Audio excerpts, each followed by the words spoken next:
Welcome back to Oregon Sports. I'm Caroline Martin. Men's basketball taking on Utah last weekend at home. Dominic Artis remained benched with a foot injury, his sixth game out for the Ducks. Pre-game, Oregon football being honored for their Fiesta Bowl victory, a big Matt Knight crowd welcoming Mark Helfrich. One of the only Duck highlights in the first half, Arslan Kazemi gets the steal, takes it all the way for the jam. Ducks up 13-10. But the first half was the Jordan Loveridge show. The Utah forward hits a three here.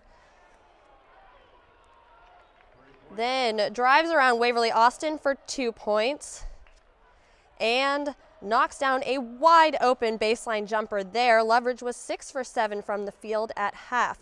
Finally, Utah Jason Washburn beats the halftime buzzer 30-22 Utes at half. Ducks on upset alert. But Oregon fights back in the second half. Damian Dodson led the charge. A pull-up jumper in the lane makes it 30-26 Utah. Then Dotson knocks in a three-pointer. Ducks within 3, 37-34.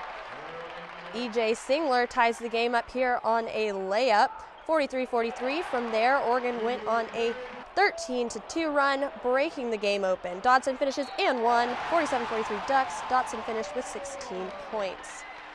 Shot clock now winding down. Jonathan Lloyd has a throw to a prayer. Carlos Emery answers it with the tip-in. Ducks up 8. And Emery puts the finishing touches on this one. Nice assist there from Singler. 55-45 Oregon at that point.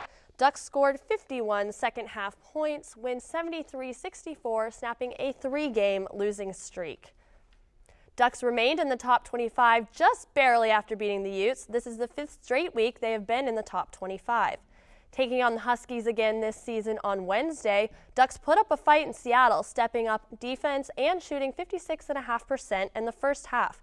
Jonathan Lloyd scored all 11 of his points in the second half, but went down late in the second with what appeared to be a leg injury. For the first time in 18 years, the Ducks swept the Dogs, taking the W 65-52, a welcome sight after losses on the road to Stanford and Cal. The Ducks are 9-3 in the Pac-12 and 20-5 overall. Women's basketball at Utah last Friday. Ducks held up in the first half. Liz Brenner had her second double-double of the year, but it was no match for the Utes as they took off early in the second. Ducks lost 67-47. The ladies continued to struggle in Pac-12 play with another loss last Sunday, this one against Colorado. The Ducks fell 84-59 and are now 3-21 and 1-11 in Pac-12 play. They face Washington tonight at 7 in Eugene. The University of Oregon has always been known for its amazing athletic facilities. It seems that just about every year a new building rises with a giant yellow O, and 2013 is no different. For more, here's Charles Kaufman. For all you Eugene locals, you can check out the progress of that building that seems to be going up at a mile a minute just by driving down Martin Luther King Boulevard. Back to the other side of campus, the Ducks acrobatics and tumbling team is turning heads again this season with their high-flying tricks and astonishing stunts. The two-time national champion acrobatics and tumbling team defeated Azusa Pacific in their first meet of the season. If you want to see more basket tosses, layouts, twisting falls, and the ladies in action in their quest for another national title, keep an eye out for their first home meet on March 2nd. Now taking it outside, here's a quick look at Oregon softball. The Ducks unveiled their new uniforms last week. There are over 360 possible combinations with the new jerseys. They'll certainly be looking fly for the new season. Oregon is ranked in the top 10 nationally and was picked to finish 3rd in the Pac-12. The Ducks will try to improve on last year's trip to the Women's College World Series. Last weekend, the Ducks opened their season, headed down to Arizona for the Kajikawa Classic, going 4-2 in the tournament. They're off to Vegas for the Eastern Desert Classic this weekend. America's favorite pastime kicks off tonight in Hawaii. The Ducks will face University of Hawaii for their annual 4-day season opener in Honolulu this weekend. Reigning National Coach of the Year George Horton and the Ducks are ranked in the top 10 in 3 preseason polls. Heavily decorated All-American closer Wild Thing Jimmy Sherfy will be one to watch on the mound, as will senior shortstop J.J. Altobelli, who battled injury last year. The Ducks return 8 starting pitchers, 4 starters, including Jake Reed, another on the preseason watch list. The Ducks finished 1 game away from the College World Series in Omaha last season. The road to make it back officially begins today. The boys are back in town. Hello and welcome to SportsNet Central. I'm Caroline Martin alongside Christina Seeley. Well, we're in the dog days of summer and the Giants are getting one of their big dogs back.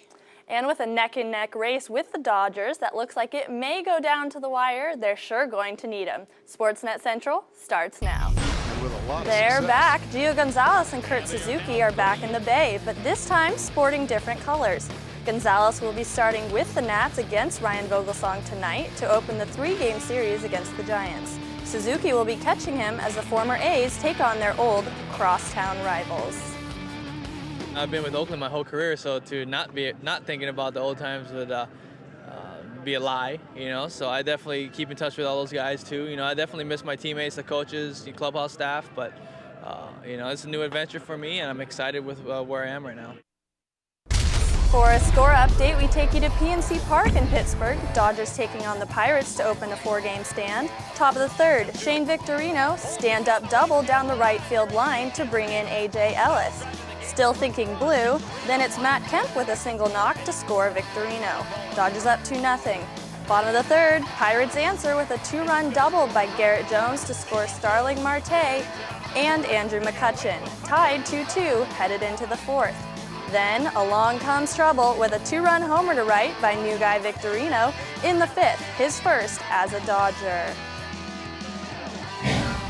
And the pennant race continues. The Giants hope to keep the lead in the West, headed into a 3-game series with the top-ranked Nationals. The Dodgers are just 1 game back, hoping for a Giants loss. Diamondbacks out 5. Injury update, Golden State point guard Stephen Curry is expected to return to the Warriors practice facility this week. Curry played only 26 games last year, missing 40% of the season. Still working on his right ankle after a sprain and surgery earlier this year, he will take 4 days this week to continue rehabilitation. If we're lucky, we'll be able to see both Bay Area teams playing October baseball. Giants are taking on the Nationals coming up. I'm Caroline Martin. And I'm Christina Seeley.